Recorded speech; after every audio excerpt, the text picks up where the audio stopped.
Well, from the beginning, this has been one of the most troubling crimes ever in the inland Northwest, and sadly, it only got worse from there.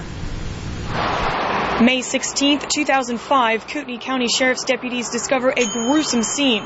Brenda Groney, her son Slade Groney, and boyfriend Mark McKenzie all beaten to death and bound with plastic zip ties in their Wolf Lodge Bay home. 2 other children, Dylan and Shasta Groney, are missing. After an extensive search of the property, authorities issue an Amber Alert the next day. Eventually, the Amber Alert encompasses the entire country. For the next 7 weeks, police and FBI agents received thousands of tips and followed hundreds of leads. During much of that time, Dylan and Shasta were captive in the Lolo National Forest in Montana. We now know both children were repeatedly molested. Dylan was also tortured before being shot to death right in front of his sister. Then, early on the morning of July 2, 2005, a waitress at the Coeur d'Alene Denny's recognized Shasta from posters around town.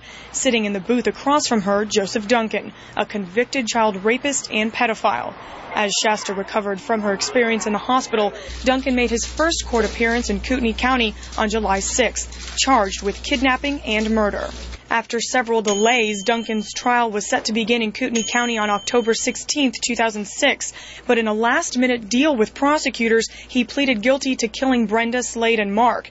In exchange, prosecutors agreed not to seek the death penalty with the understanding the federal government would.